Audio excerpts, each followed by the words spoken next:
Before I joined Cashflow Tribe, I would go to these meetups and nothing really changed. There was no accountability, which is one thing that's really core to Cashflow Tribe. Not only did you have this intense sense of community, but you also had accountability.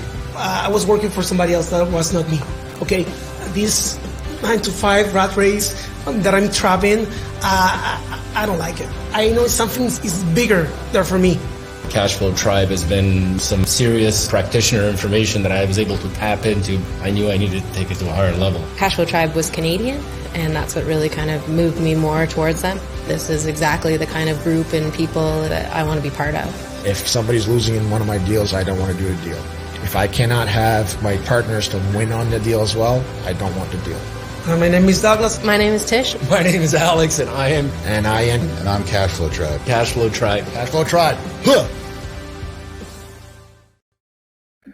What is going on, everybody? It is Wednesday, which means this is another masterclass. I hope you guys are excited because I got my white Cashflow Tribe t-shirt on. I hope you're ready. I'm ready to rumble. So as people are coming in, just want to say hello. Let me know you're here. Let me know you can hear me, and let me know where you're from, because I always love to engage with you guys.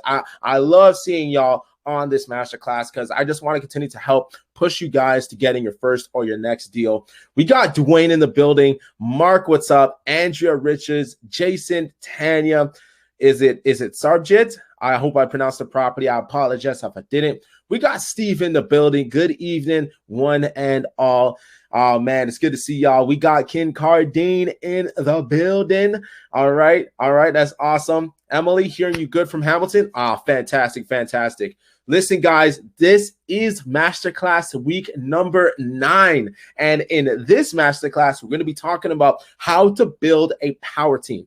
Guys, this is the topic that we need to understand in order for us to be able to not just do one deal, but how do we do a deal and deals with proficiency through organization and through structure. Because if you're looking to purchase more than one property, I'm telling you, you're going to need to do systems. You're going to need to use a team, and you're going to need to do things in such a way where not absolutely every part of the business depends on you. As a matter of fact, you should actually get to a place where you're only doing the very things that generate you the highest returns, while you are depending on others to get you to other things that need to be done, but don't get you directly to the money. We're going to be talking a lot about that in depth, but as people are coming in, I just want to welcome y'all. Ian, what's up, man? From Alberta. Good to see everybody. All right. So without wasting any other time, I know we only got an hour with y'all, so let's get right to it. I'm gonna put out a poll, and I just want to continue to engage with y'all. All right. I want to ask, where are you on your investing journey? Okay, just so as we bring on our guest speakers, we bring on this topic, I want to make sure we're knowing who we're talking to. Okay, if you're brand new, you're still learning, not looking to take action right now, just looking to learn and get understanding, let me know. If you're an action taker and you're ready to do your first or your next deal, or maybe you're experienced and this is the first time around the block, you're looking to just connect, be able to get some more information, understand where y'all coming from, just want to get an understanding. All right. I think what's super important about Cashflow Tribe is that one of our core values is results. And we really do mean it's actually important that you are taking action, right? And so because all this information, all this education is great, but if you're not getting the generated results, what are we doing here? What's the whole point, right? And so I see a lot of y'all are action takers. You're ready to do your first, your second, or your third, or your fifth deal, which is really good. All right. We got some experienced investors in the building. I got a special guest with y'all. I don't know if y'all saw in the email, but his name is Daniel LeBlanc. We got 2 Daniels on this masterclass. Gonna hit you with some knowledge, with some value, so that you can go ahead and get to your deal. All right. Okay, I know there's a few more people popping in before we get started. Aaron, what's up? Tom, what's going on? Mike Hill, Shane Stewart. What is up? All right. Okay. All right, guys, we're going to get right into the presentation. I'm just going to go ahead and get started. All right. Let me just pop this on. Oh, and while I'm getting this popped on, I got to shout out my man, Vinny. Unmute yourself. Tell the people what is good. Hey. All right. That's awesome. It's always good to have you in the building, because if you wasn't here, I wouldn't know what I'd do. All right. Okay, so we're talking about building your power team, getting people on your team to help you actually get deals done efficiently, with organization and with skill. Okay, now For those who don't know me, my name is Daniel Blagrove. I am the Chief Love Officer here at Cashflow Tribe. The whole purpose of me is just loving on y'all, giving you all the tools, the instructions, the resources, the contacts, whatever y'all are looking to do in order to get to the next step. I want to help you with it. That's the whole purpose, right? So I know a lot of y'all DM me on the regular on Cashflow Tribe, which is great. But I want to continue to let y'all know if there's any resources, anything you guys need, anything that I could be getting alongside you with, reach out to me. Whenever I comment, my email is the name tag. You can also reach out to me on cashflowtribe.com and send me a DM. Happy to connect with y'all. All right. I'm also the host of The Pitch. I'm a part of the Council Mastermind, and I've done deals since 2019. Now I got to bring on our guest. All right. Without further ado, his name is Daniel LeBlanc. All right. He grew up and worked with his family in the construction world since he was 16 years old. He moved from labor and all in between jobs to being a contractor. He started investing in real estate back in 2004. My goodness, how old was I in 2004? Not old enough, I'll tell you that much, right? And he did his first successful flip. Since investing in real estate, he has done flips, burrs, way before they were called burrs, wholesale deals, and raw land deals, all right? He invested in New Brunswick, in Florida, Arkansas, Arizona, in the USA, and also in Costa Rica. So we're talking an international investor on our hands here. He was born in Boston, but grew up in Canada, and he's been a member of the Council Mastermind since September of last year, and has been a Cashflow Tribe member since March of last year, which actually brings him to a year this month, a year being a Cashflow Tribe member, which is awesome, Daniel LeBlanc. If you are on, just turn on your cam, turn on your mic. I want to welcome you, brother. There he is. Daniel, what is going on, my man? Hey, how you doing, Daniel? Doing great. How about yourself? Dude, I'm fantastic. It is so good to have you on. We got people in the comments all the way from the Halton Hills, from Alberta, from Southwestern Ontario, right? We got Jared, Adam, Dwayne. Yep, awesome. Love it. And in Nova Scotia. Oh, yes, we got people in Nova Scotia. That's pretty cool. So, look, Daniel, I know that I kind of went over your bio, but is there anything that you kind of want to share a little about yourself just so people can get acquainted? And why are you here talking on this subject tonight? Oh, I think I came here because basically I did create a power team for a long time. So basically I was just doing it basically for one deal at a time because that was my limited beliefs at the time. And since coming in Cashflow Tribe, I learned to basically that we can actually scale it up and become much better than just doing one at a time and being the slow way. Working with a power team is much, much better. And even though you may share some of your wealth with other people, it's still the best way to go. I believe that it makes it go a lot faster. You can handle a lot more deals. And by having the right power team, like me in my state, I have a power team in construction world. And then I have one back in the administration stuff, like which is lawyers, realtors and all that stuff, and brokers. So you get to get all kinds of different peoples involved. So that basically that's the only way you can get going really in real estate. So you can't do it by yourself. You need these people to do everything to get it done. Yep. So since you called me up to come here, and I figured I'd share what I can do to help you guys out, and hopefully I can be some value to everybody here. Absolutely. Absolutely. And so, guys, this is the free gift I want to give to y'all tonight as a result of coming on and hanging out with us. All right. This is a profile, a document, a roadmap so that you can do your first deal within 60 days or less. This is one of the biggest things that really helped me accelerate to getting my first deal. And I really, really recommend that you just hang out with us. We want to give you this as an opportunity to take action. 67% of you guys said that you are ready to take action. So I hope this free gift is exactly what y'all are looking for, because this is what we're going to be giving to each and every one of you for being on the call tonight. All right. And our goal in general is just to get you going, get your first deal, get your next deal so that you can get the momentum in your real estate investing journey. I've experienced it. Daniel LeBlanc has experienced it. And by the way, just so we're staying organized here, from now on for the rest of this masterclass in particular, I'm going to be referred to as Blagrove, and my man Daniel LeBlanc is going to be referred to as LeBlanc, so that we don't get confused over here, because I saw some, where was it? Steve, he said, hello, Daniel. Like, I don't know what Daniel you're talking to, but I'll just take it as both. But that's awesome. But yeah, man, we got about an hour here. So I just ask that you turn off your distractions, get focused with us, get locked in. We really want you to get results, guys. This is the whole purpose of doing this. So get locked in, get your questions ready, get going, get focused so that we can make things happen. All right. For those who are brand new, for those who don't know what we do and what we're about, we're all about doing things in small hops. It's about doing things one step at a time so that you understand how to create momentum in your real estate business. Getting your first deal, man, that could be like a huge mountain for some of you, especially when it's brand new. But the reality is, just like anything else you've ever eaten in your life, if you just take one bite at a time and you just take one step at a time, you can be able to create progress, create momentum through a series of wins. And that's exactly what we're looking to do. Your first or next deal broken down into bite-sized chunks so that you can progress along this journey. That's the whole purpose.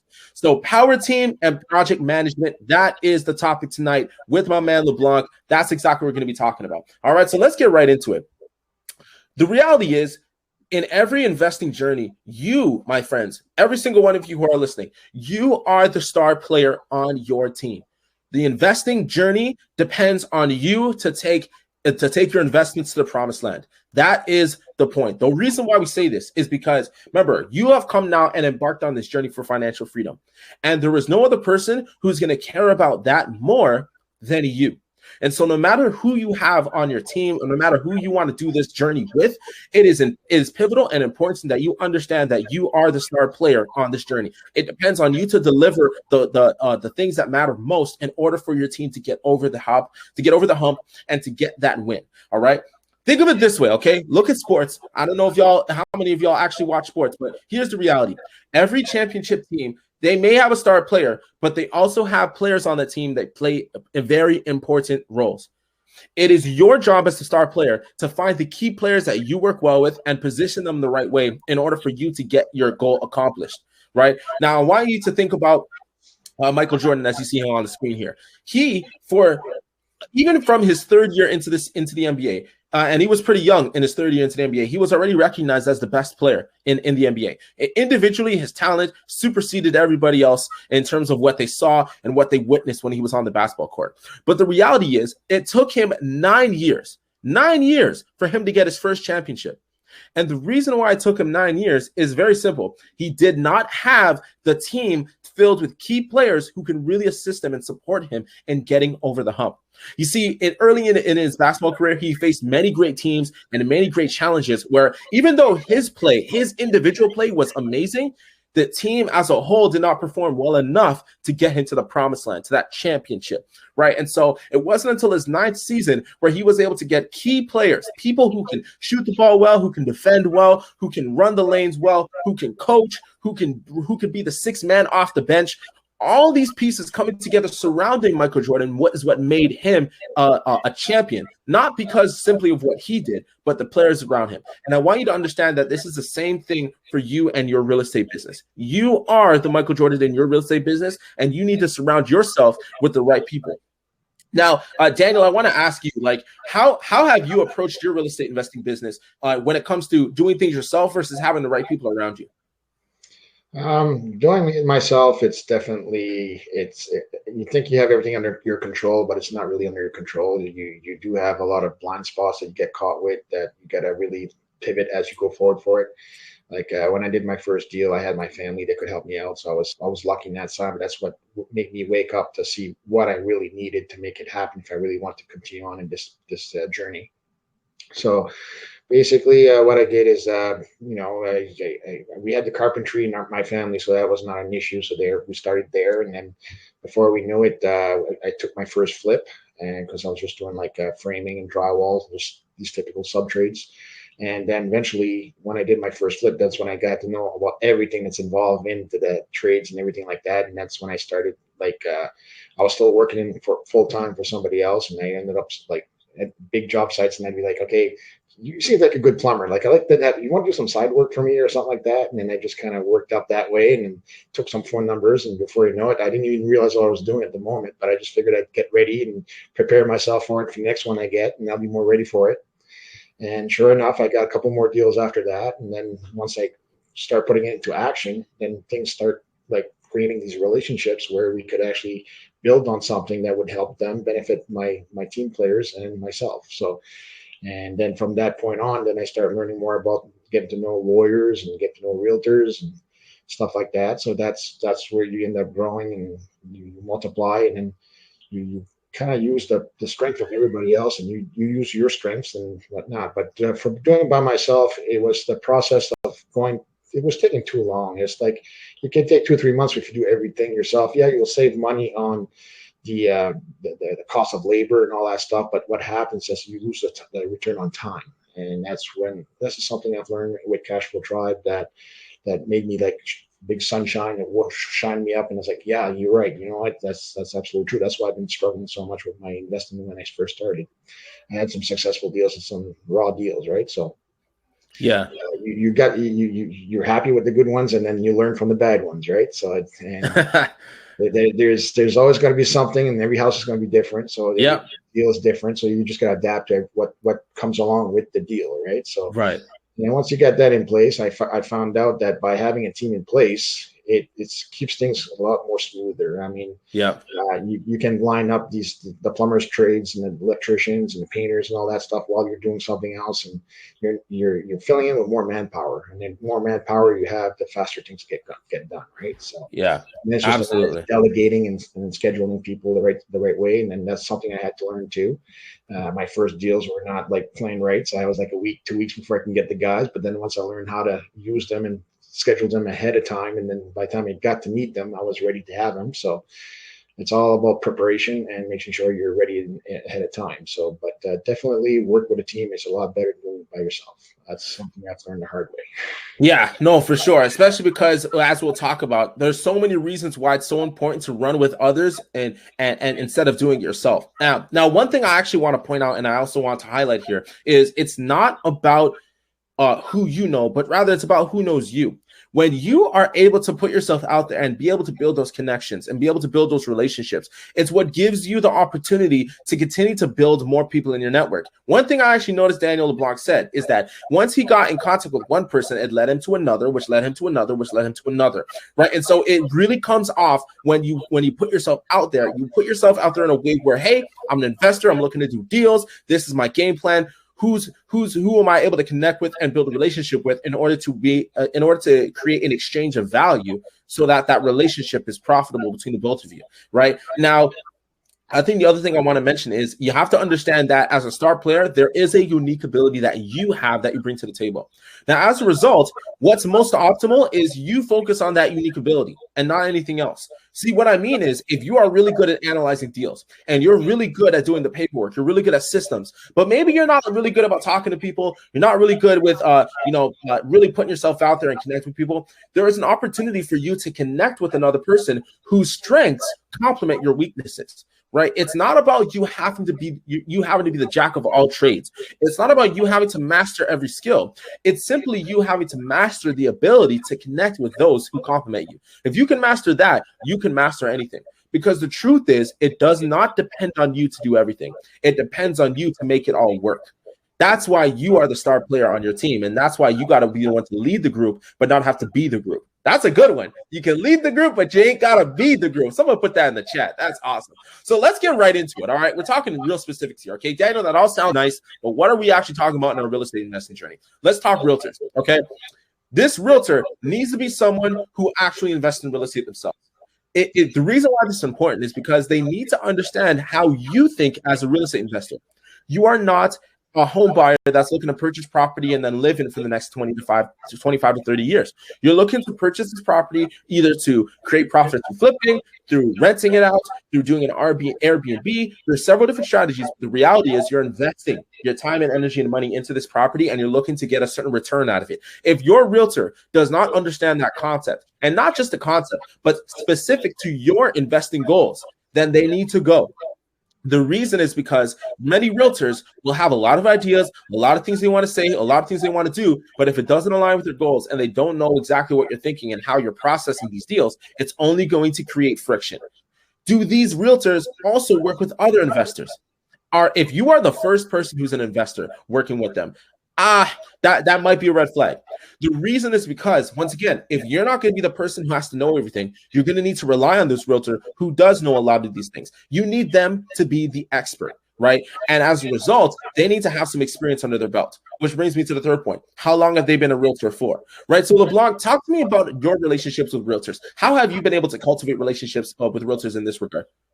Well, when I first started off with realtors, I just picked anybody out of the blues and just try them out and see what I can do. And then basically that's when I found out that not all realtors are the same. Right.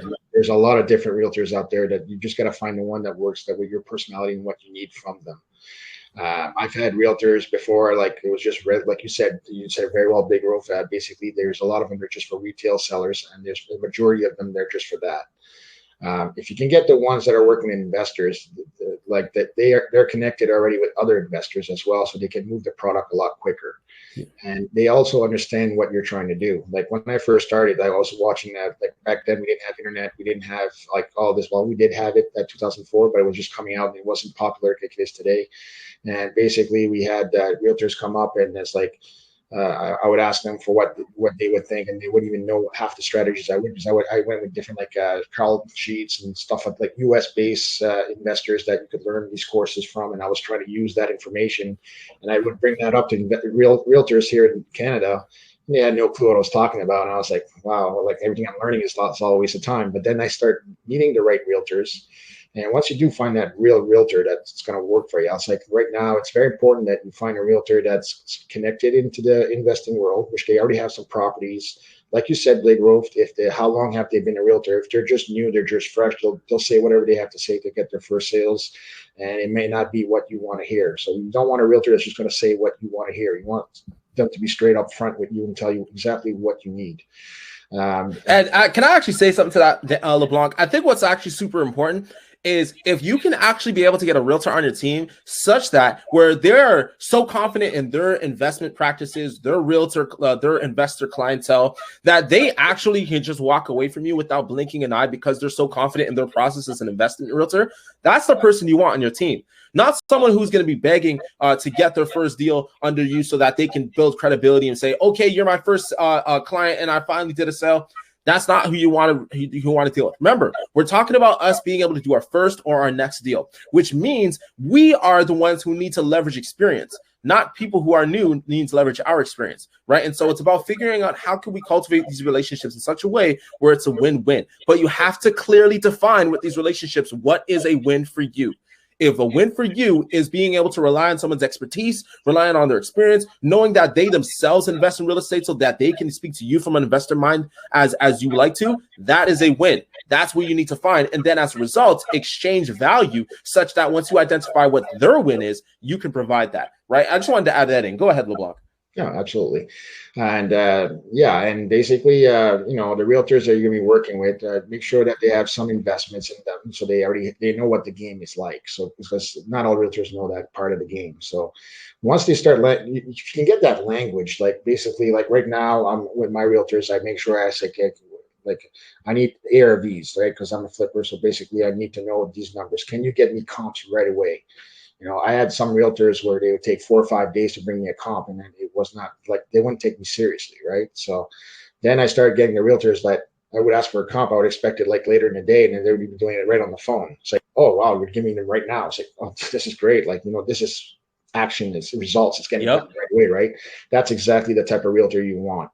And I find if you look at your major realtors in your area, there's going to be some like the top 10. They do have that thing going once a month. If you can, well, we do have that here in New Brunswick anyways. I don't know about you guys, but I think we have that here. We have it here for sure. And you can see the top 10 realtors. And usually when you connect with these top 10 realtors, a lot of them might be too busy. So you got to be careful for that too, because they're investing a lot on their own investments, and some of them may not be pushing as much the realty side more than the investment side because they're investors themselves. But then you got the ones that do work with the investors and they're not so occupied with their things, right? Because I know several realtors that they're great realtors, they're the best, they're connected, they got everything going, but they're so busy with it, like they're doing developments and stuff like that, it's keeping them busy so much that when you ask for something, you don't get response right away. So they're too busy for you, right? So you got to make sure you're careful with the top realtors for that. But if you get the topper realtors that are flexible and they work for you, and I find that if you get that on your team, that's great. It's also good not to have just one. It's good to have, like me, I got a dozen going right now. So basically, I like to work with every one of them. Don't advertise that you're working with other realtors. Just basically let them know that you bring me deals. I'll be loyal to you. That's right. flip it, I'll sell it back with you type deal thing. Yep. So you give them some incentive back to them. So if they work with you, right? Right. And once you've done one or two deals, then they know you're serious, and then you kind of start building that relationship. And then once you get to know that relationship, they know what you want exactly. So you're not hunting so much for it anymore. They're just bringing it to you. And it's like me right now. I got a bunch of them coming on my emails every day, and I just look them up. And a lot of them are just like, they're not really deals, but it gives you opportunities that are coming in, right? So absolutely. So I take advantage of that, and then there's the few of them that they have a lot of what they call pocket listings. So that's why you'd like to have as many realtors on your team, because if you work with just one realtor, there's a good chance that he might not have any pocket listings, but he's not going to go out asking the other realtors if they got pocket listings. So you got to kind of do your own homework and got to kind of reach out to other realtors and say, listen, if you got a pocket listing, let me know what it is, and and if it works out, and I'll give you a commission for it too, and whatever, right? So that's it. Make sure you pay the people that serve you, right? Right. Yeah. And that will pay you back in later runs, right? Because if you bring them success, they'll keep bringing you more success too. So having the right realtor is a big key part of being in real estate investing for sure. And so I think a few takeaways that are really important for you to recognize that LeBlanc just shared, right? Don't lock yourself down to one realtor. It's so important to understand as an investor, right? You're not shopping for a home that you're planning to live in and raise your kids for the next 40, 50 years. No, you're looking to purchase property to make money. And as a result, you're going to put yourself out there with multiple realtors.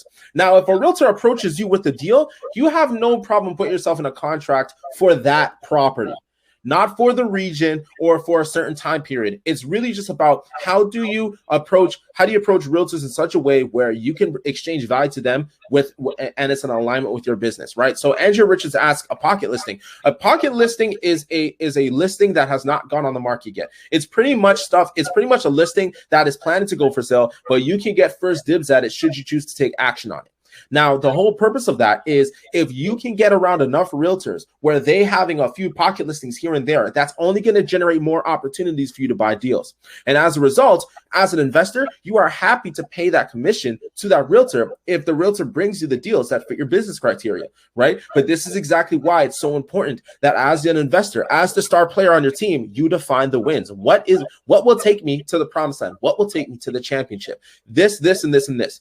And if a realtor knows that, and as you continue to refine that, to revisit it, and to continue to enforce it, they will continue to bring you deals. And the moment that they come across a deal that meets your criteria, you will be the first person they come to mind with because you've been front of mind, you've been clear, you've built a relationship, and you've done it on a consistent basis, right? And so let's move on to the next one. The next power team member is your mortgage and your insurance brokers. Now, I want you to understand that the process is the same when it comes to all these power team members. You have to vet them.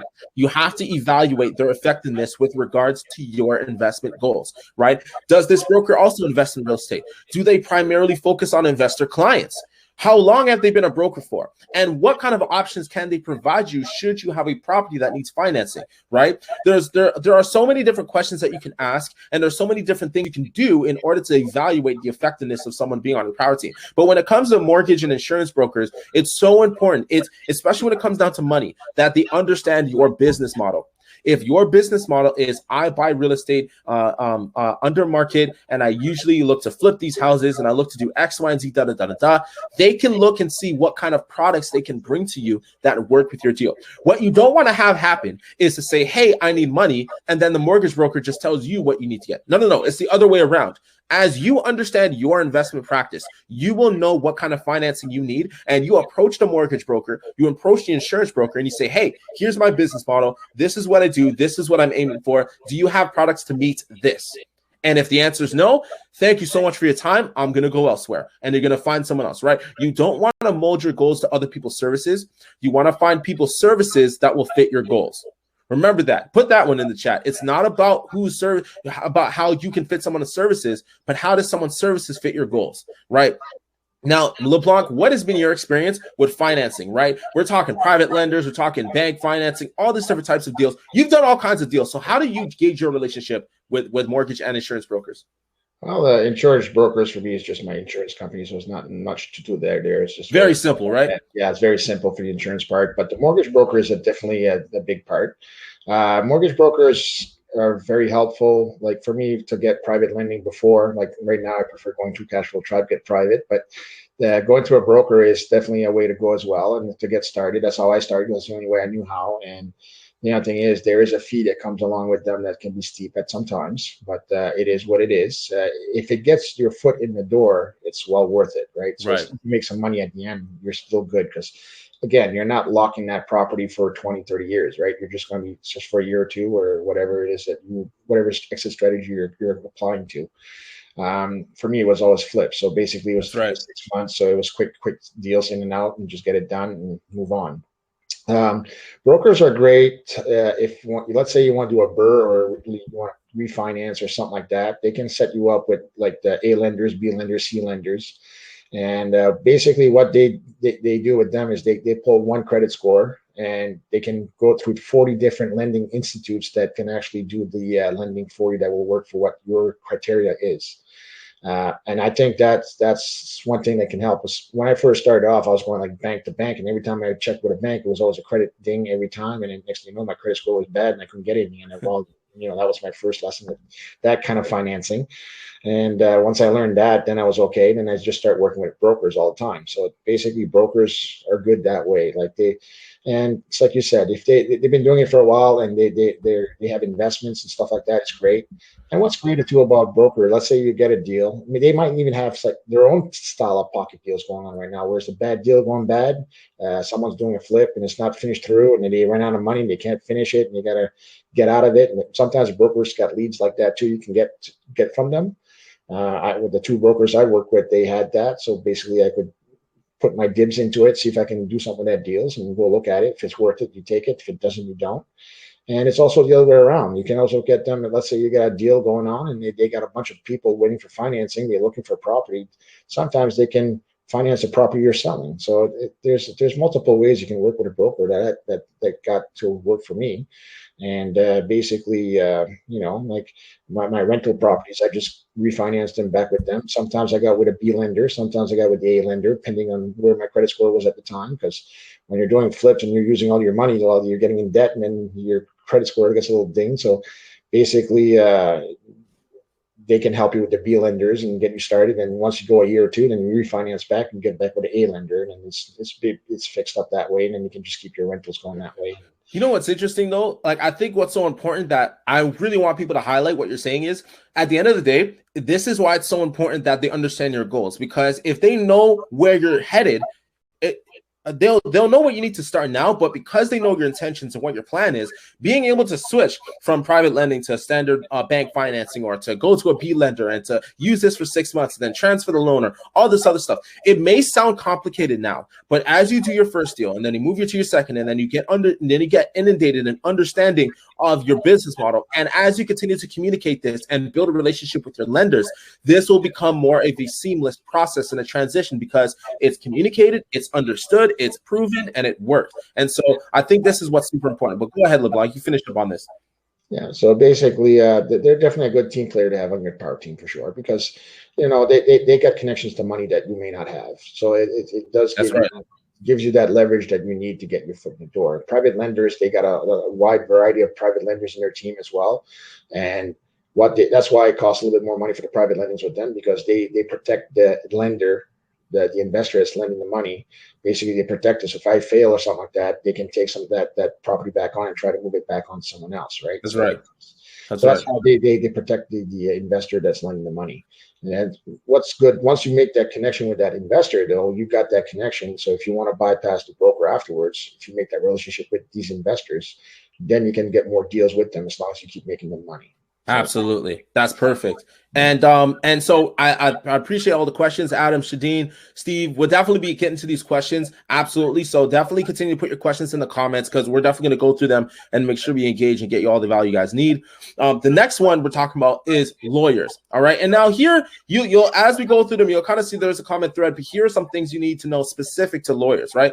Not only do they focus on investors, do they understand the process of what you're doing? For those who are looking to wholesale, right? When you get a signed contract, you got to get your deposit to your lawyer. Does your lawyer understand the process of assignment deals? Do they understand what you're looking to do with this real estate transaction? Even though on the closing of it, you're not looking to actually own the property, you're simply looking to assign it to another buyer for a fee, right? Do they understand VTBs, vendor take-back financing, seller financing? Do they understand how to do certain strategies? Remember, based on your business model, this is the reason why you are the star player, because you understand the goal of the team, which is your investment goals. And in order for you to have the right players, you got to have the players who are adequate enough to perform their role, right? Let's go back to Michael Jordan for a second. There was a key moment in one of his championship series where he passed the ball to his role player who had to shoot a three-pointer in order to win the game. Now, this shooter had to be able to shoot three-pointers. It's not just about dunking or shooting free throws. They had to shoot specifically a three-pointer because they drew it up such a way where the defenders would get it, all the defenders would go to Michael Jordan. So he passes the ball to his open teammate who specializes in shooting threes. And that's exactly what happened. Here, we have a lawyer who specializes in doing deals that are specific to your investment strategy.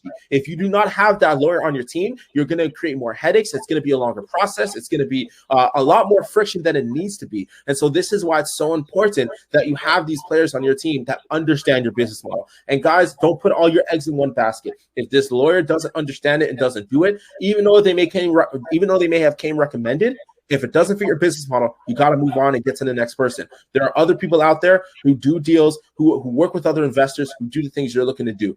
There is nothing new under the sun.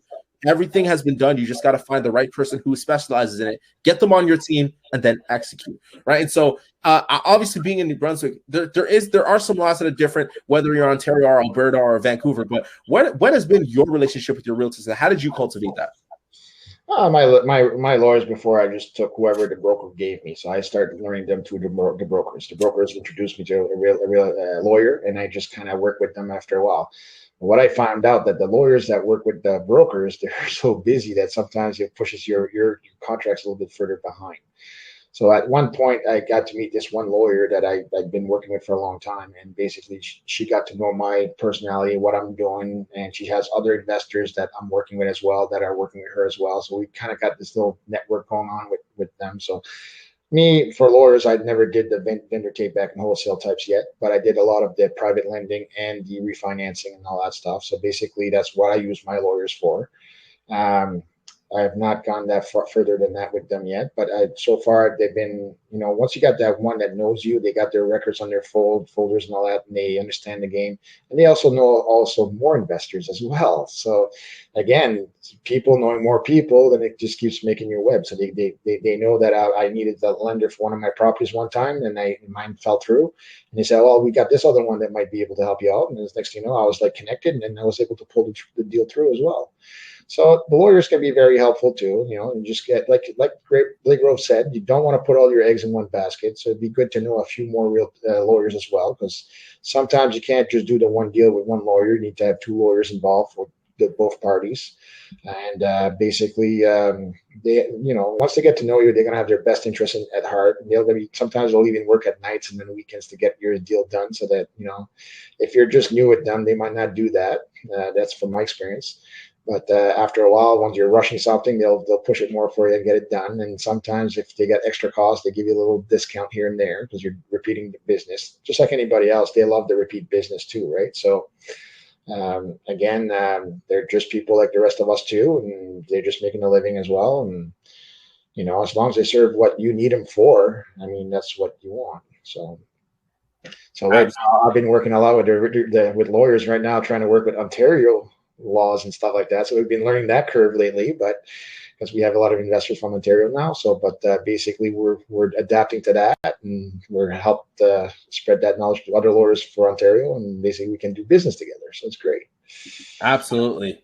And I think what's so important for us to recognize is that it's not about how to do something, it's who. Who are you getting in contact with so that you can get the knowledge and the expertise and the experience, so it doesn't depend on you having to spend 6, 7, 8 hours having to get a degree's worth of knowledge, when all you got to do is pick up the phone and give that person a call. Pick up the phone, send that person a text, send an email, reach out to them on Facebook Messenger. Whatever the medium of communication is, it's only just a message away, maybe a phone call, maybe a dinner away, and all you got to do is just connect. This is why why it's so important that one of the biggest skills is just putting yourself out there and getting connected. I'm pretty sure, LeBlanc, and you can confirm that if it wasn't for you putting yourself out there and actually taking the time to connect with people, you would have had to spend all this time getting to know it yourself, having to do it yourself. And to this day, you probably would still be working on only one house at a time rather than being able to scale and do multiple.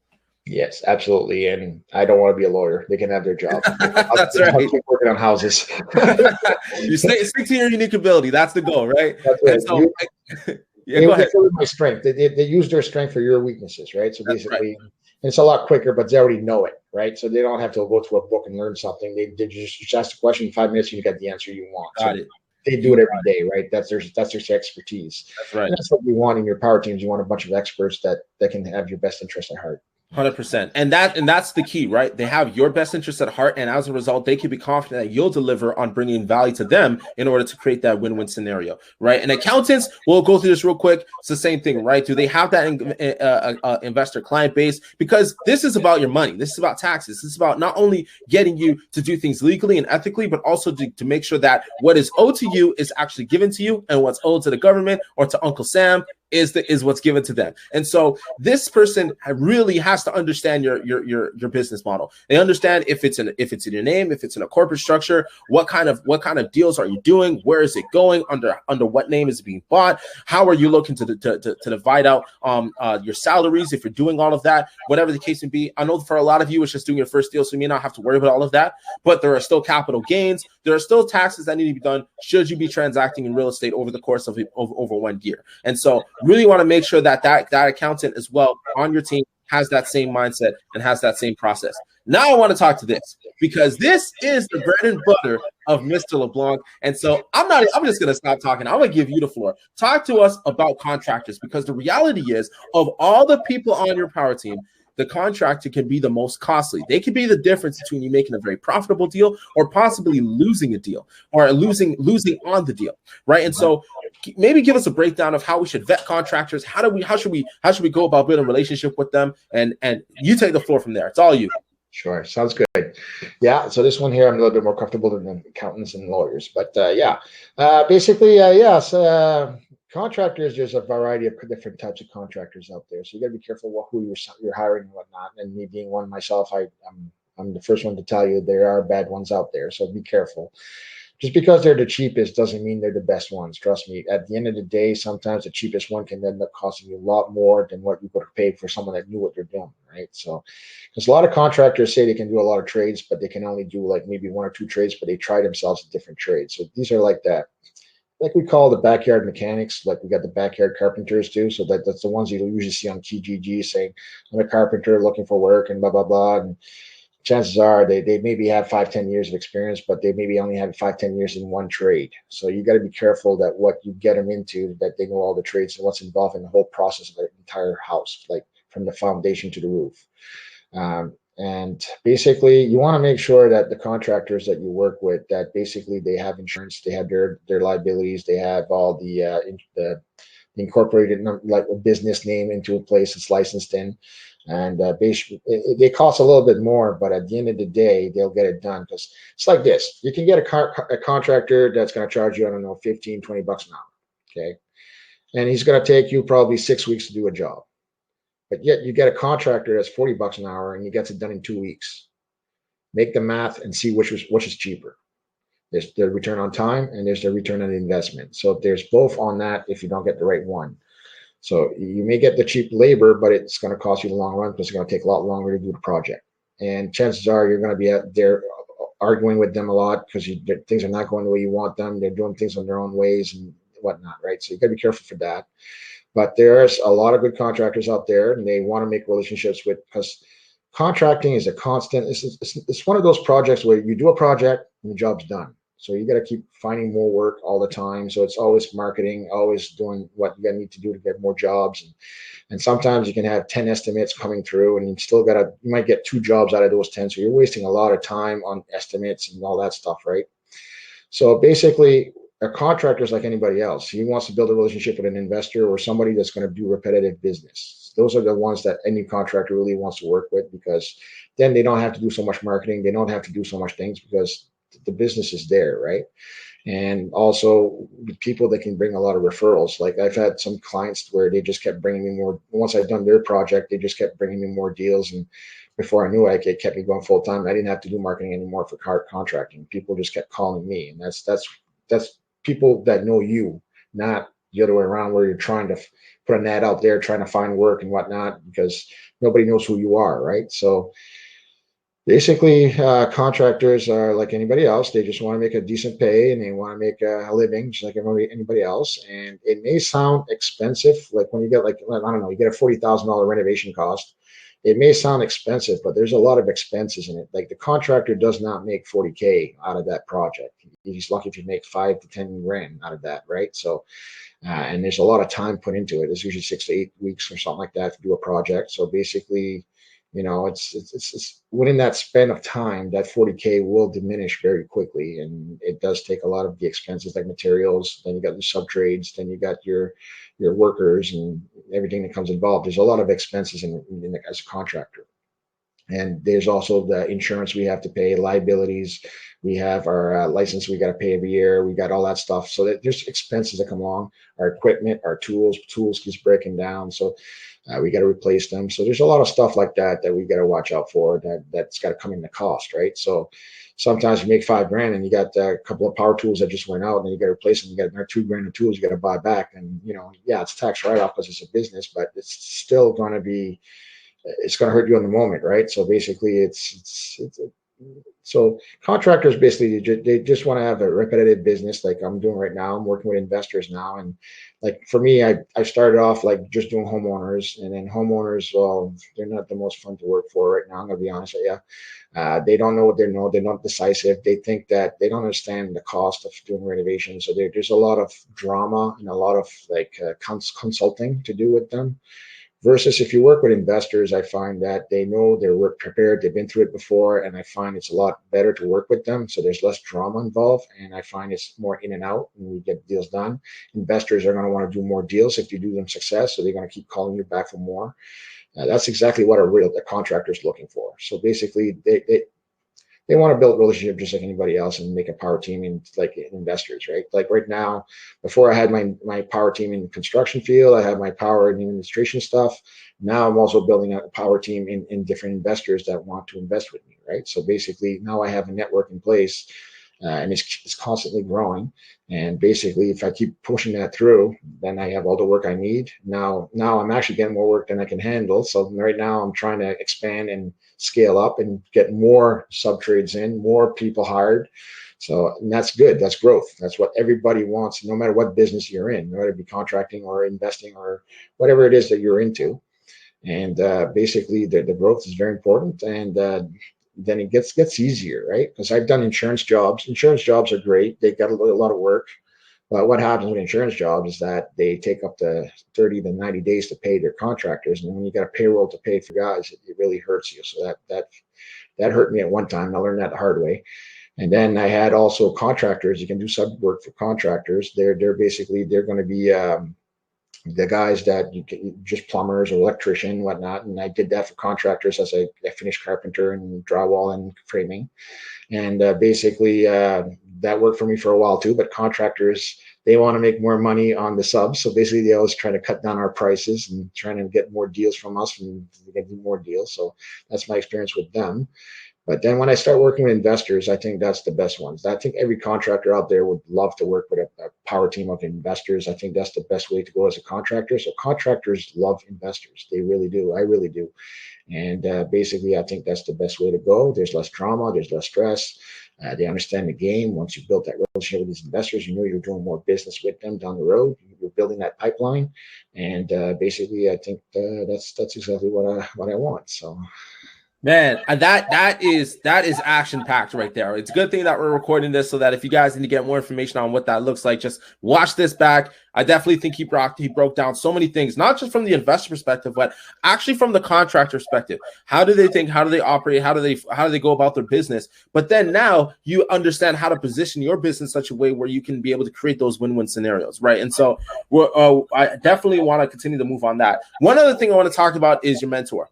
Now, the reason why I want to talk about mentorship is because just like every great player, you got to have that coach. You got to have someone who can be able to see the game from a different perspective, not just from the perspective of how you're performing, but how is the team performing? How are things going numbers wise? Where are you at in your journey? And what do you need to tweak or perform or to change? And having that mentor is super pivotal. Now, Daniel and I, LeBlanc and I are both in a mastermind, and we've been able to experience the fruit of being mentored by great people who not only are doing the things that we're doing, but they are people who have given time for our development, who have been able to speak from experience and not theory. And these are people who are actually actively doing the very things that we're looking to do, right? Houses are being flipped. There are wholesale deals being transacted. There are rentals being purchased, right? There are all kinds of deals that are still happening. And this is why it's so important to have that mentor, because it's one thing to sit back, you've made your money, and then you say, oh yeah,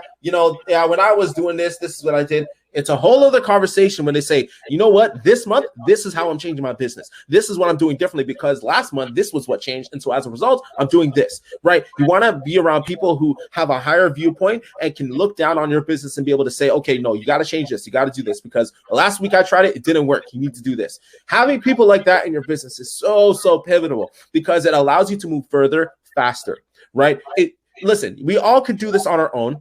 We all can do this in such a way where we're trying it and making mistakes, which is fine. But if we're looking to get to our first deal and get to our next deal as fast as possible, we need to get around people who have that level of expertise.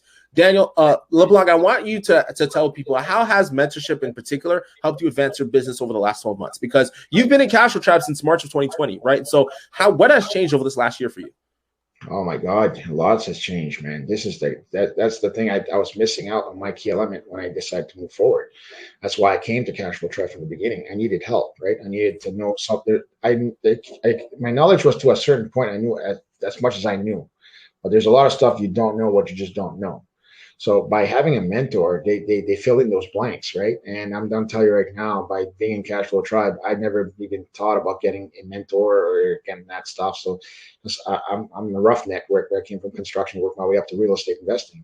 So, but once I started learning this from everybody else, and then I decided to join council, and that's where the true mentors are really starting to take place, I find.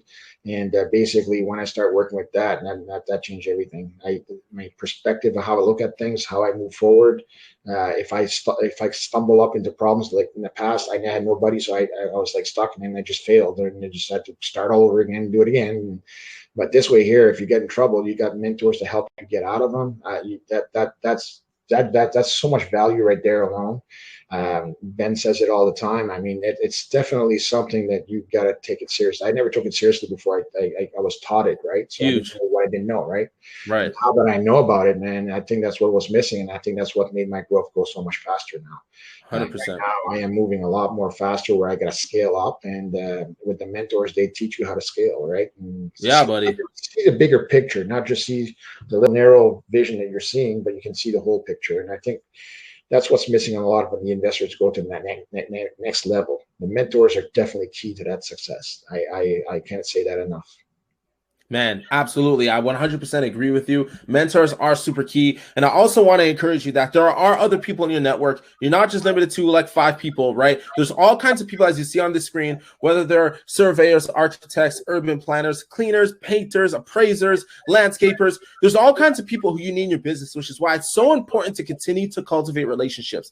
And it's not just simply, once again, based on you having to go out, but if you can leverage other relationships. Hey, you're a great contractor. So if you're a great contractor, you may know a great appraiser. Who's a great appraiser in your network that I can get in contact with? And then you can vet them. Same thing with a structural engineer. If you're looking for foundational issues, or you're looking to pull out a beam, or whatever the case may be, HVAC, electrical.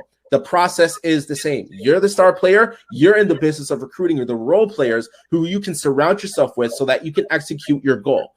Here's the biggest takeaway I want everybody to recognize. Whether it is money, whether it is deals, whether it is servicemen, whether it is real estate professionals, You have the ability to get all those pieces in place and execute your business. You are not limited to have to save 20%, or you're not limited to have to go to law school, or limited to have to be able to travel in order to see the physical property. If you can structure your business in such a way where you surround yourself with the pieces who do those things, not necessarily based on you, but based on your team members, you can actually get this process started and you can get your first deal done, right? And so one last thing I want to talk about before we go to the Q&A is the 5 dysfunctions of a team. This is a book that I highly recommend. It's a really great book. It really talks about how to really structure your team in such a way for success. And I'm going to go over just high level a few topics here.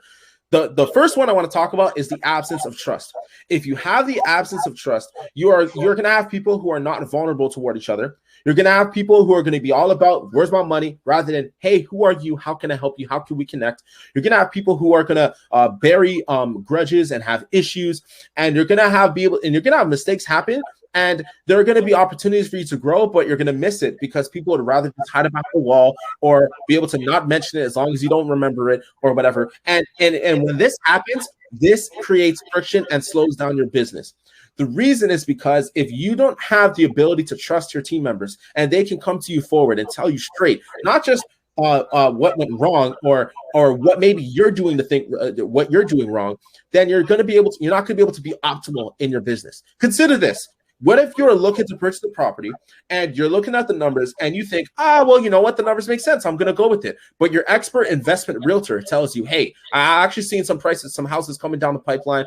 The sales, the way it's looking, I think the market is starting to go a certain way. I don't think you should be going this way. Oh, no, that's fine. Let me do this because the numbers make sense. This is what I did. This is what I got to do.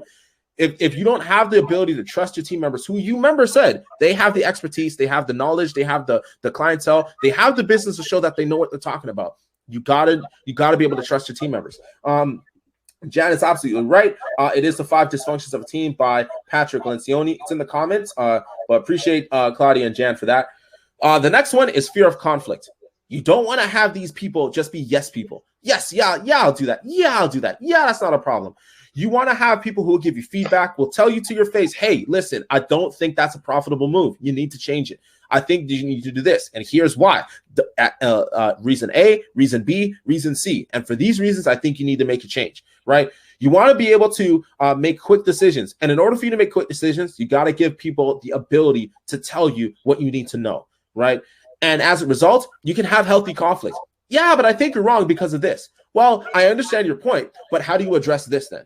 Oh, okay, we can go back and forth and be able to have that conversation, right? Fear of conflict, if you are afraid to confront your team members, that is a problem. You got to be able to confront your team members, knowing that your mission is the same, your goals are the same, and you're wanting to work together so that we can create win-wins, right? So there's that. The next thing is lack of commitment, right? Imagine this. If I said, oh, well, you know, it's Joe's job and it's Susie's responsibility, so I didn't bother dealing with it. Well, think of it this way. If this was your property and this was your investment where your money was on the line, would you be thinking this way? Now, if you have people who don't take responsibility for things, even though it may not be directly involved with them, that's a red flag. Remember, we are coming together on accomplishing these goals so that we can create win-win scenarios. So we got to have the ability to have your team members be all in on each other's goals. Remember, I didn't say that I need them to be just committed to my goals, but as a result of building this relationship, I'm aware of your goals and I'm committed to helping your goals be accomplished as a result of working with me. So therefore, there's got to be commitment on both sides. I like what Erica said, take ownership. Absolutely. And then I also want to talk about the avoidance of accountability. You got to have high standards. If you're going to have high goals, have high standards. You got to be able to perform and be able to execute. Because if I want you on my team and you came through as a recommendation, you have the experience, you have the network, you have the connections, then I expect all of that to be consistent with your performance, right? This is the reason why we want to vet these people, because it's so important that if they are who they say they are, then they got to do as they say they do, right? And as I mentioned before, being 100% bought into your goals and to have the ability for feedback and constructive criticism. Right? I'm going fast to this because I don't want to take too much of y'all time because I know we got Q&A. But the last thing I want to talk about is the inattention to results. Inattention to results. What do I mean by that? Your team members are focused on putting their goals first before others. right? I'd rather focus on helping other clients because their closing is coming 2 weeks before yours. So I want to make sure I get paid on that. So whatever you got going on, it can wait.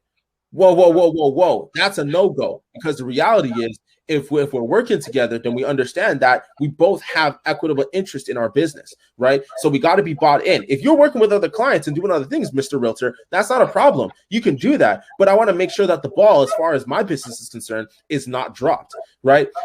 Putting things off to their assistant rather than being the person to deal with it directly.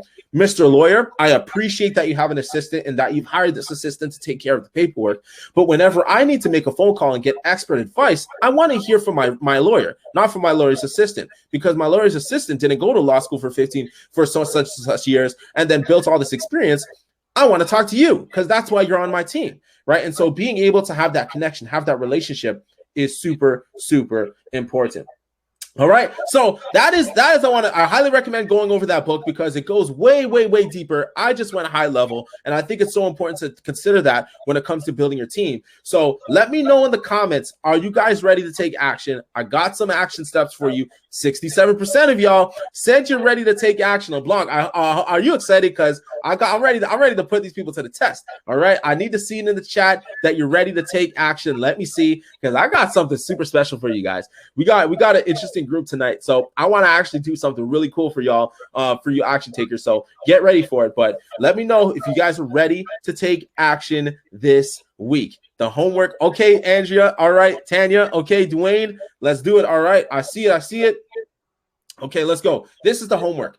I know that many of y'all, I've been giving you guys videos and courses to watch on Cashflow Tribe. So I'm going to give you a break this week. This week, I need you to reach out to your network, and I need you to ask for referrals of the real estate professionals that you need in your business. It's particularly in your market. If you need realtors, if you need lawyers, if you need accountants, plumbers, electricians, contractors, make an inventory, and I need you to reach out to your network.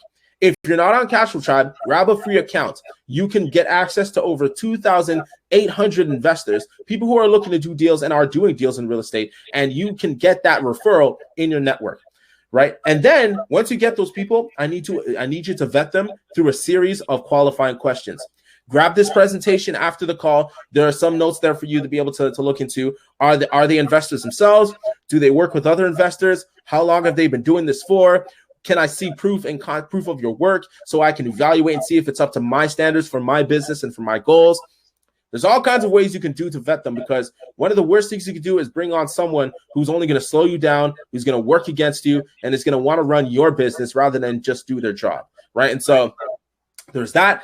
And then as well, number 3, I want you to connect with other investors who have also done business with them to confirm their results and experience. So remember, this is a referral. So that means I need you to also reach out to another third party. Don't just reach out to the person who referred you. Reach out to someone else. Hey, Mr. So-and-so, have you heard of Contractor ABC? Yeah, you've done some work with them. What was your experience like? What have you heard about such and such person? Are they on time? Are they on budget? What would you, if you could change one thing, what would you have changed? Right? And mind you, this requires you putting yourself out there.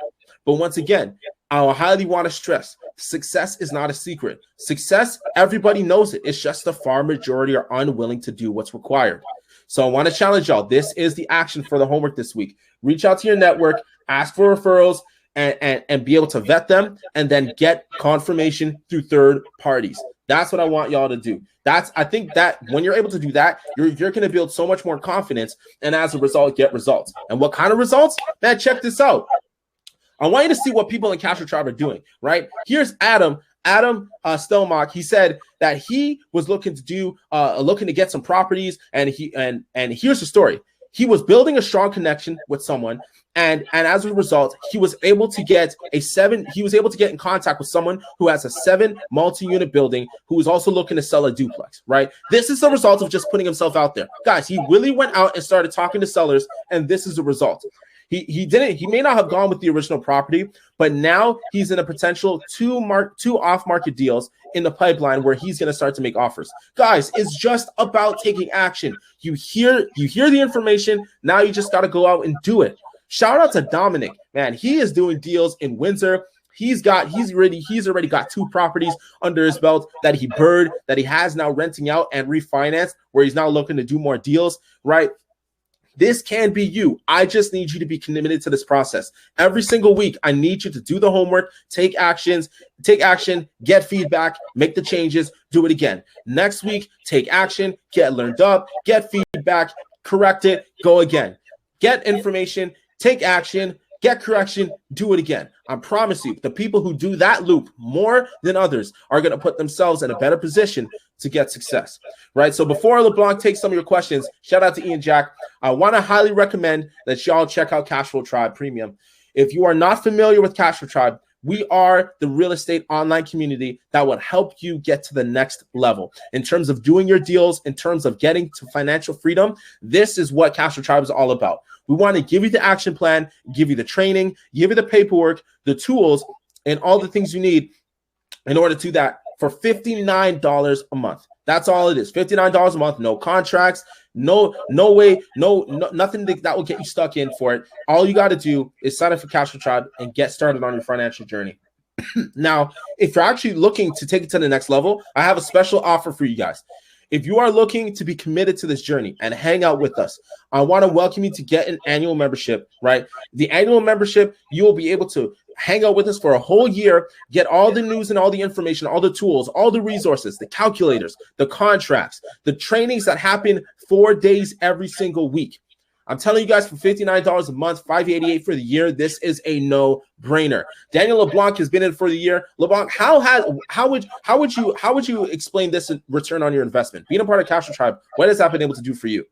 Oh my God, this is like for $59.99, whatever it was a month. That's very low to get this kind of value you're gonna get out of that. Trust me, like I was blown away when I first started, and it hooked me up since day one. And I've been stuck here ever since, and I am not complaining. I'm very happy. Absolutely. So, and I even spend more money. I went to 4 of these masterminds myself. I went one of them live in Ontario. I flew all the way to Ontario to go see it, and it was great. Dude, I spent one of them that people were against it. Everybody loved them all every time. 100%. A lot of value there, guys. This is very cheap money for what you're gonna get. Dude, I spent $13,000 on a previous program where I got zero on my investment. It was just pre-recorded courses from years ago, and they sold me on it, and I bought it, which is my fault. I should have known better to get connected with people who speak from experience and don't just pitch a product. And as a result, I've been able to get into Cashflow Tribe. $59 a month, I've been able to do deals upon deals and actually be able to raise capital. Like I raised $35,000 last week from somebody in my church just because I put myself out there, I had a conversation, and I raised the capital. Guys, it's just about getting the action and taking it, and also getting a part of the community and being connected, right? And so what I also want to recommend is if you're going to take the annual membership, here is your opportunity to get inundated into the next 2-day masterminds coming up for March, April, and May. Guys, look at these topics. 2 days straight from Saturday and Sunday from 8 a.m. to 6 p.m. We're going to be talking about mastering real estate investing with minimal experience. April, it's going to be about the BRRRR strategy. And in May, it's going to be about how to use other people's money. This is the deal, y'all. And so instead of paying $5,000, which is what I paid, you can pay $588, get the yearly membership plus the 2-day mastermind ticket for free. And that is yours if you sign up for the annual membership. And since we got a special group today, I actually want to say for everybody who's on the call right now, for the first person who signs up for an annual membership, you will get it for free. First person, this is what I'm saying as far as taking action. If you're taking action, the very first person who signs up will get it for free.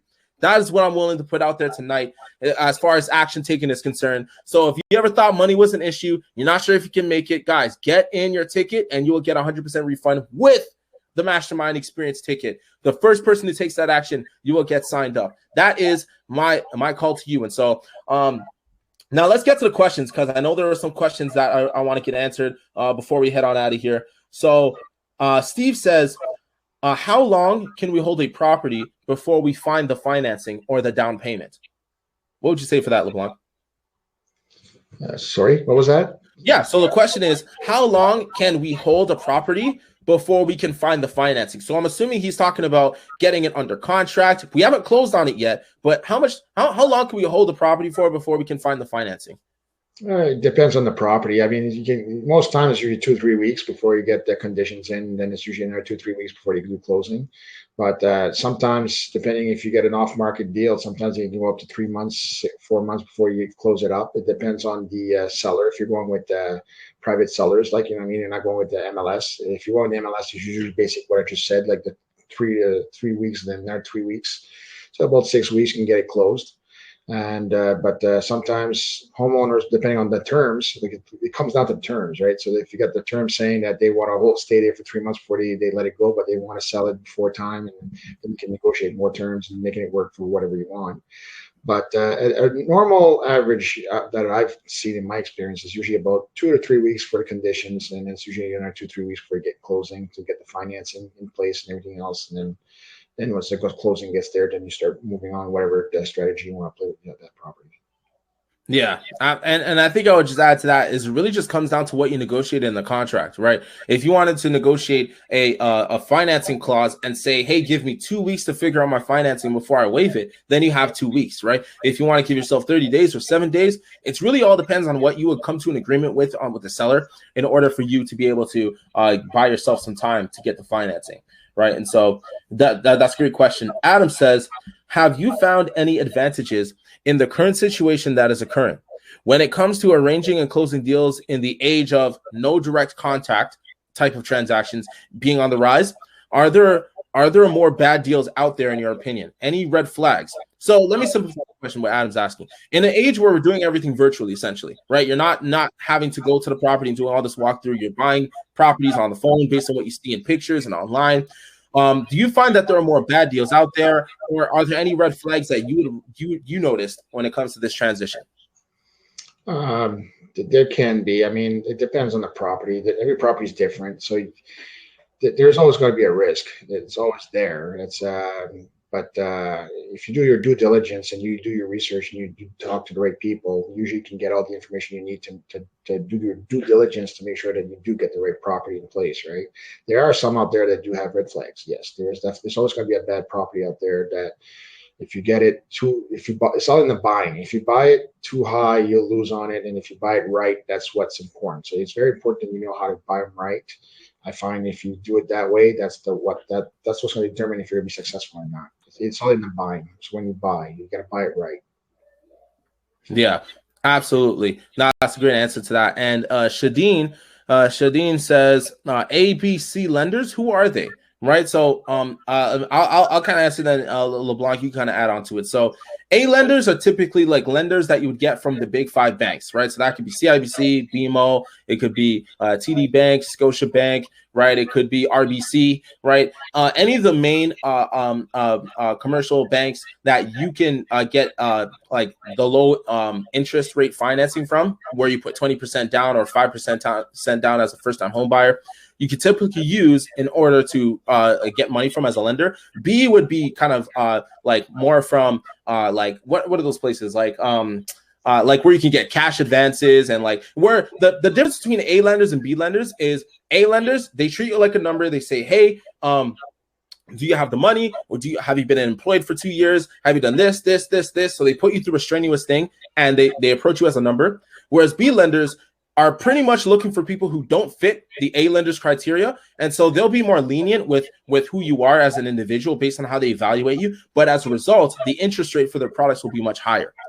And then C lenders, private lenders, hard money lenders, these are people where their interest rate is even higher, but they don't evaluate you. They'll more so evaluate where the money's going to. So if it is going into a real estate deal, how good is the real estate deal? How am I protected? Am I first position? Am I second position? And based on all these kind of different things that they may ask you, you'll have a higher interest rate, significantly higher than a bank interest rate, because it's not on you, it's on the property. And their biggest focus is, how do I protect my investment? Right? LeBlanc, what would you add to that? Or what would you say? Oh, you did a pretty good job at that. Basically, yeah. So basically, the A lenders are, they're more for the retail, like refinancing and stuff like that, for buying directly. Good credit and everything's like perfect for a buyer, right? So that's what it is. But not everybody's in that criteria. And B lenders are more lenient to work with you, like you said.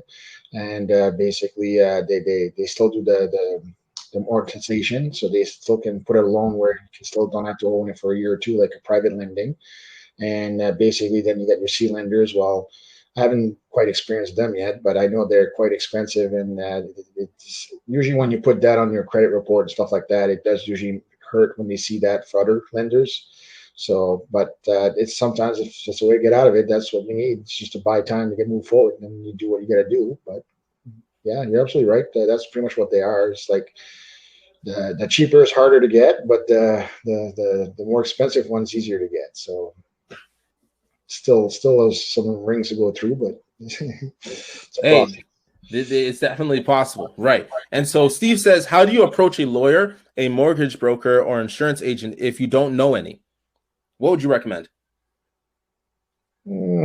Get referrals. Get to see a broker or a realtor that's experienced quite well, and just approach them, ask them. And like if you're looking at a property for your first time and you don't have these people in place, realtors are very well connected in that world. Same with mortgage brokers.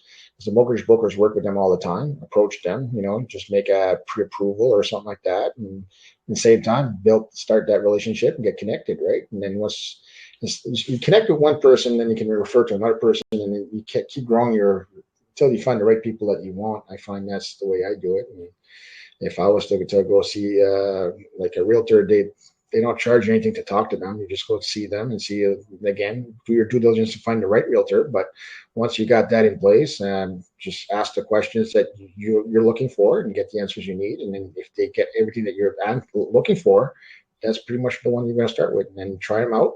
If it doesn't work out, find another one. But if it does, then keep growing that relationship. Yeah, that's right. That's right. And so Steve has another question. He says, should you have a business name before you get your first deal? Here's how I'll answer the question, Steve. Here's the biggest thing. I think especially when it comes to, and I'm just kind of talking to the general audience, if you are looking to do your first deal, I highly recommend you put all your focus on doing your first deal. And then once you get your first deal, maybe your second deal or possibly your third deal, then you can focus on building a corporation, an LLC or whatever the case may be, and then be able to do deals under that corporate. The reason why I say that is because there are so many things that people will want to do that don't get them to the money. So when I started, I was printing out business cards. I was wanting to build a website, all this kind of stuff. And I realized even to this day, none of those things actually matter. It really didn't do anything to help me actually get my first deal. And it's funny that when I'm talking about business cards, like now that we're in a virtual market, these business cards have no use. We're just going to be online. We're just going to be connected. We're going to be on social media. And so there's no need for have a business card when you could just have a social media profile and then put yourself out there. Right. And so I think corporate structures are kind of the same thing where it can come off as a distraction if you're not totally focused and bought in onto your business plan. Right. And so there's nothing wrong with getting a corporation right away. It's just that for most people, it will be a distraction. It's a way to spend money, but not a way to make money if your focus isn't on directly talking to sellers, making offers, and getting deals, right? And so that's kind of what I would say really quickly on that. Go ahead, LeBlanc. Yeah, and on that topic there too is that you want to try it out first, see if it's something you're going to like. If you don't like it, you don't want to spend all that money on something you're not enjoying.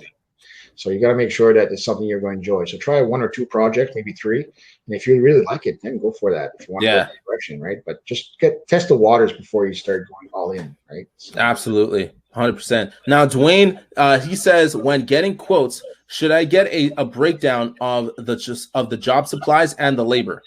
Yes. The more information you have, the more protected you are. So a contractor that comes into you with a napkin and saying just a round figured number, don't go with that. That's a red flag. If they come up, they break down because if you explain to the contractor what it is that you want, he'll break it down so that it also covers him, because if you're adding stuff that's not on the contract, then it's going to become a cost plus. So if you're just going to go with what napkin, you don't know what's cost plus, you don't know what's in the price, right? So you're going blind. So make sure you do have a breakdown of, like, if you want to do a kitchen, make sure the kitchen's broken down. If you want to do a bathroom, make sure the bathroom's broken down. Or if you want to do just the roof, make sure it's just the roof and what's in it. Like, what are you doing? Are you doing the removal and all? Get all the details in there as much as you can. And that'll distinguish between an amateur contractor versus a professional contractor. So a contractor that knows what he's doing, he's going to be able to break it down what has to be done. So that way here, you know where you're heading for it. And it also protects the contractor. So it's kind of in the contract within the estimate. So basically it's all broken down. So that way here, and it's not going to tell you, like, if you're going to have 500 screws or you're going to have 2 sheets or whatever, it's not going to break down the material that much. but it's going to break down what he is doing for the price that he's doing. So if he's putting in a brand new kitchen, then it's going to be putting in there. He's doing a brand new kitchen with countertop and plumbing for a sink and a dishwasher, and he's going to break it down for what's in there, right? And then if you want to add the backsplash and it's not in there, well, then it's going to be a cost plus for the backsplash, let's say. So you just want to make sure that he breaks down in general what it is. Not like detailed for every little thing, but a good breakdown of what he's going to be doing to the project, basically. If you get that in there, you'll be better for yourself as well, and get a timeline, make sure that they check the credentials, make sure they have insurance, make sure they have their business ID number and all that stuff. And if they have that, then you're good to go. Yeah. Fantastic. Great answer. That was by far better than I could have ever answered it.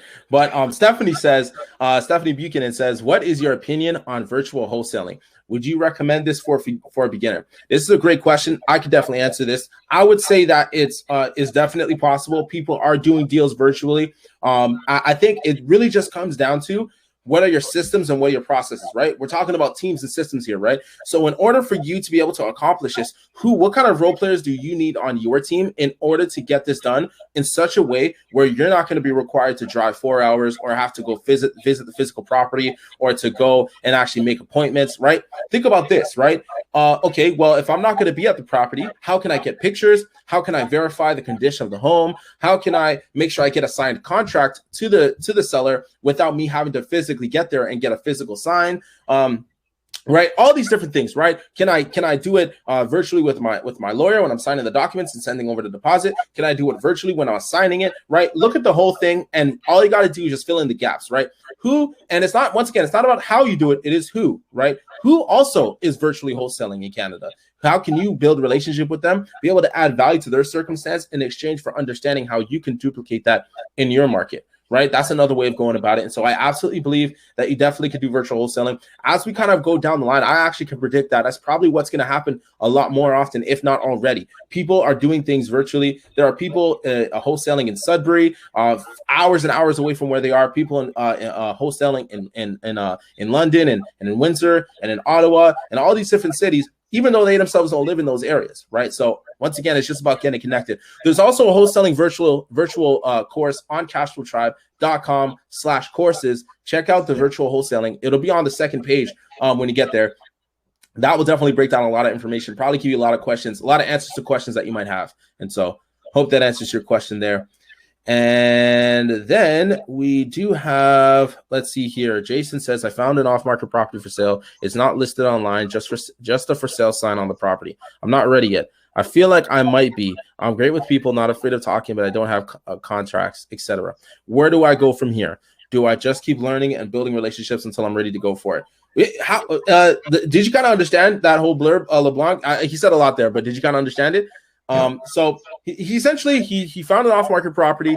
He doesn't have the confidence just yet, but he wants to get some guidance. What would you guys say to him? Well, get like, again, it comes down to your due diligence to find out information. You can get a realtor. Well, not realtor for off-market's not really. You can check on them because I could get my ARVs from them. So I do get off-market deals, and I do check with the realtor to make sure that I can get the ARV on it. If you can have a good price on the property and you have your numbers in place, as long as the numbers make sense, I think you can make it work. If you want to build that confidence to go forward, again, you can just get a contract and put an offer in and you got the 2-3 weeks for conditions. So you got a way to get out of it, right? So just make sure you got your terms in place, and Cashflow Tribe's got a perfect contract to work with. Go with what they got there in teachings, and basically there's a lot of courses on that. And basically, once you put that offer in, if you see it works out and you feel confident with it, then go forward with it. And if you don't, well, then you can dose back down from it. But just get your feet wet. Just get your feet in there, get an offer in there, get the feel for it. It may not be the right deal right off the bat, but at least you'll work for that confidence build up you want to build up. So you'll get some experience by putting offers, getting the contract going, know how to get out of the contract if you get into it. So they have clause that can get you out of that. And then just make sure you have your inspection and your financing and whatever else you want to think of that to get you out of that deal. There's a lot of clause in the Cashflow Tribe website that you can get that information from. And once you get that going, get a deal in. If it works, go forward. If it doesn't, reach out to Cash Flow Tribe members about that deal. I'm sure somebody in your area will know about that property in that area, and they'll be able to tell you if it's a deal or not. And then just ask the questions. Don't be afraid to ask. Just find out, and then put yourself out there, pull the trigger, and go for it. And there's nothing to lose. I mean, if worst comes to worst, you just drop the deal and go to the next one. If it works out, go for it. Then you're gonna be doing the next step, and then you learn the next steps to do whatever you got to do next, and then go from there, because there's always something else to do after every challenge, right? So, but once you master every challenge you go through, then you're going to be a lot better at what you do. You're going to build experience, and once you build that experience, then you'll have more confidence. Absolutely. 100%. No, that's perfect. Steve says, what course should I start on first in Cash Flow Tribe? I highly recommend to start with why and SMART, or discover your why and SMART goals. That is the name of the course. Let me just type that in. Discovering your why and SMART goals. Go on to cashflowtribe.com/courses. You'll find it there on the first page. The reason why is because you don't want to start with a strategy. What you want to do is start with, why are you even investing in real estate? What is the whole point? What do you want real estate to do for your life?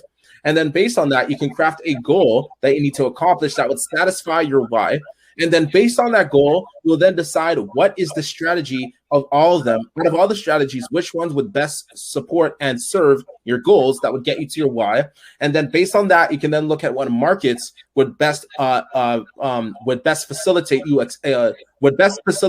you deploying that strategy in order to accomplish your goals, right? So those are the 4 things. You start with why, you then create a SMART goal, you then figure out the strategy, and then the market. Most people just say, okay, I'm gonna start my hometown because it's home, and then I'm gonna do this strategy because it's hot right now. And what do I want to do? Let me just make $10,000, because $10,000 is a random arbitrary number that doesn't matter to me, but it sounds like a lot. And why I want to do it? Because I just want to make money. And that's not the way to do it. That's not the way any successful investor's ever done it. Start with why, what's important to you, then you determine the goal, determine the strategy, then determine the market. And you can do that by going through that course. I think that will help you a lot, Steve. Hopefully that answers your question there. And then one last question I will take before we head on out of here. Let's see here. There was one other. Yeah, Dwayne says, and this one's for LeBlanc, should there be a time limit on the contractor's quote with penalties if not completed within a specified time? Good question. Depends on the job. Depends how big it is, because I've never seen a job that finished on time. There's always like something, especially in renovations. If you're doing brand construction, good chance you can make it on time because it's pretty basic. But what's going on right now with COVID and with the material shortage that's going on out there now, it is a little harder to finish the deadlines that we want.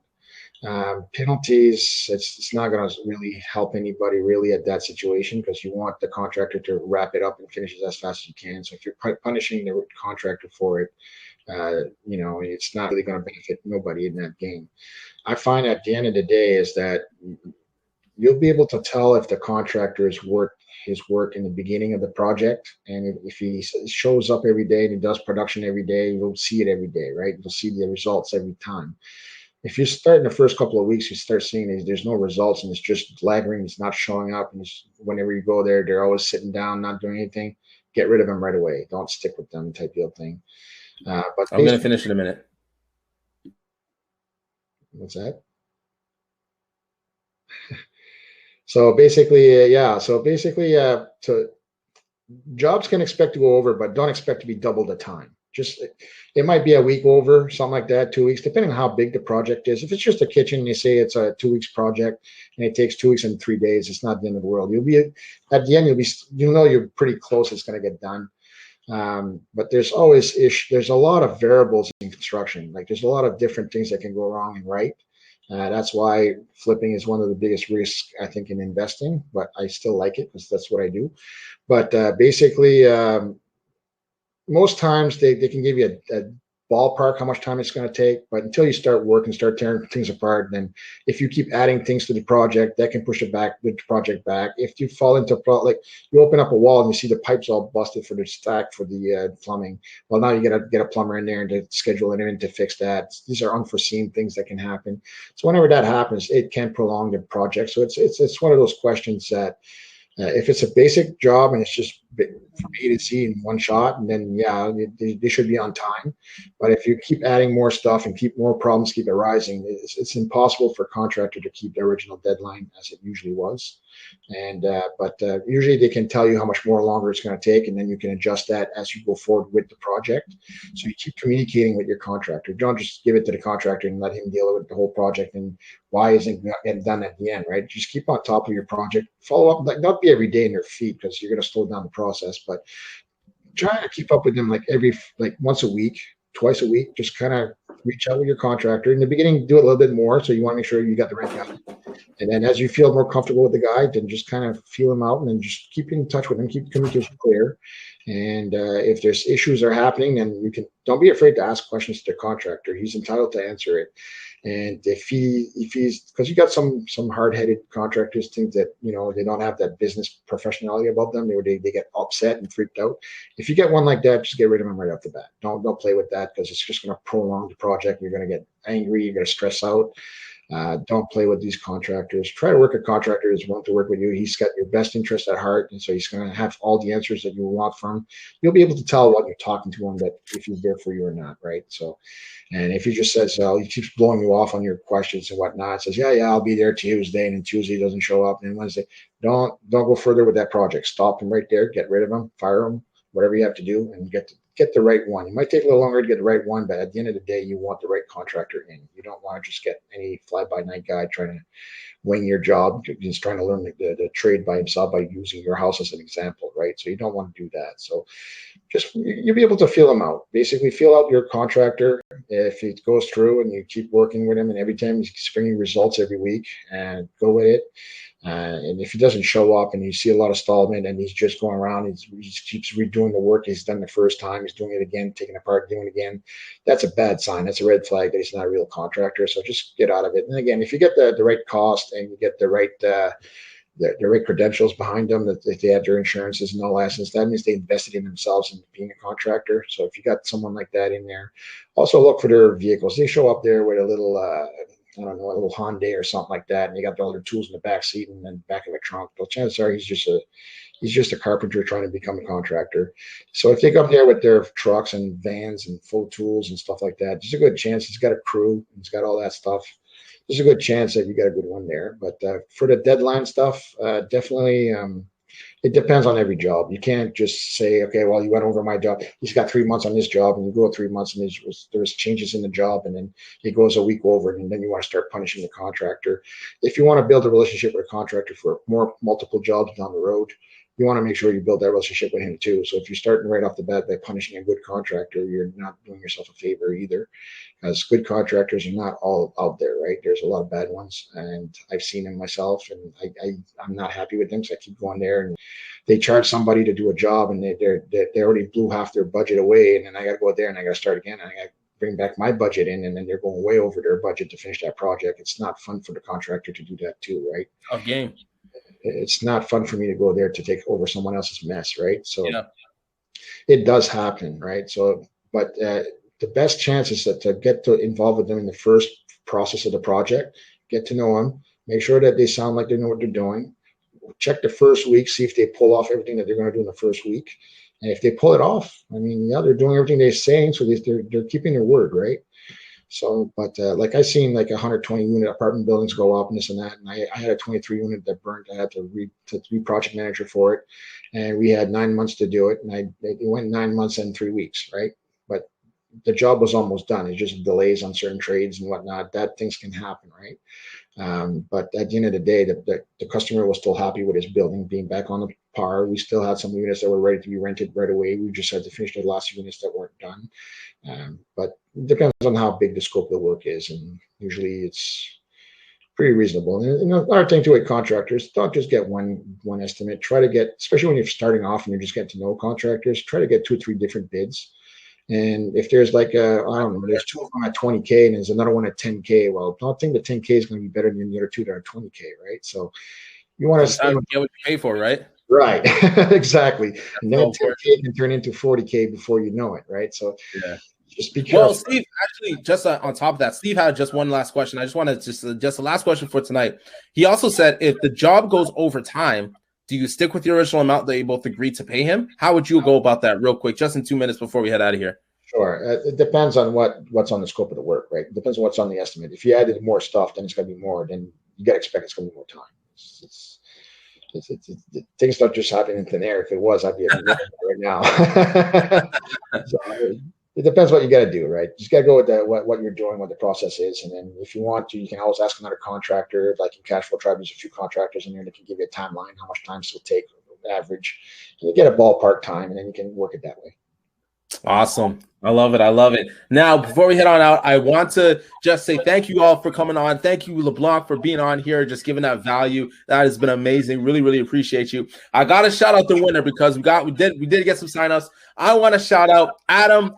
I think it's Ascot or Ascot. I'm sorry if I mispronounced your name, but Adam A, you are the winner. We're going to make sure that you get reimbursed and you have a year's worth of Cashflow Tribe coming to you. And so I'll be reaching out to you personally to make sure that you get everything you need. Welcome. Definitely appreciate it. And for those who are coming on, really, really look forward to connecting with each and every one of you. And until next time, it's LeBlanc and Blair Grove for the Masterclass. I hope you enjoy your evening, and we'll talk soon. Take care, everybody.